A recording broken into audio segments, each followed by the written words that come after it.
ভারত বাংলাদেশের সঙ্গে প্রভুর মতো আচরণ করছে, আর প্রধানমন্ত্রী শেখ হাসিনা ভারতে বসে দেশের বিরুদ্ধে ষড়যন্ত্রে লিপ্ত, এমন মন্তব্য করেছেন বিএনপির নির্বাহী কমিটির সদস্য এবং শরীয়তপুর জেলা বিএনপির সভাপতি শফিকুর রহমান কিরণ।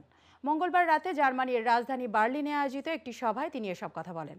বিস্তারিত দেখুন বার্লিন থেকে সহকর্মী আলামিনের পাঠানো প্রতিবেদনে। জাতীয় সংসদের শরীয়তপুর জেলার ৩ আসনের সাবেক সংসদস্য, শরীয়তপুর জেলা বিএনপির সভাপতি এবং বিএনপির জাতীয় নির্বাহী কমিটির সদস্য আলহাজ শফিকুর রহমান কিরণ ও ফরিদপুর ১ আসনের সাবেক সংসদস্য খন্দকার নাসিরুল ইসলামকে গণসংবর্ধনা দিয়েছে জার্মানিতে বসবাসরত শরীয়তপুর জেলার সর্বস্তরের প্রবাসীরা।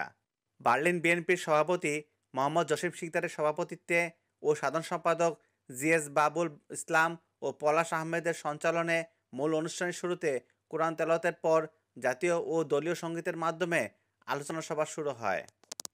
সভায় প্রধান বক্তা হিসেবে উপস্থিত ছিলেন জার্মান বিএনপির সভাপতি আকুল মিয়া। বিশেষ বক্তা হিসেবে ছিলেন সংগঠনের সাধারণ সম্পাদক গনি সরকার। বিশেষ অতিথি হিসেবে বক্তব্য রাখেন ইউক্রেন বিএনপির সভাপতি মোহাম্মদ আক্তার হোসেন চঞ্চল।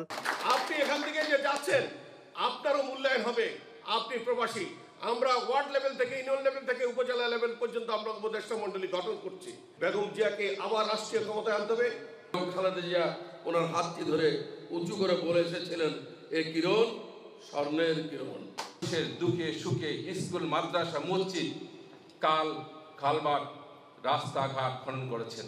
এবং বার্লিন বিএনপি যুবদল, স্বেচ্ছাসেবক দলের পক্ষ থেকে ওনাকে আন্তরিক শুভেচ্ছা। এই ভাই ভাই সম্পর্ক যেন সবসময় বজায় থাকে। সভা শেষে বক্তারা বিএনপির চেয়ারপারসন বেগম খালেদা জিয়ার সুস্থতা ও ছাত্র জনতার গণ অভ্যুত্থান নিহত সকল শহীদদের রুহের মাগফিরাত কামনা করে বিশেষ দোয়া করা হয়।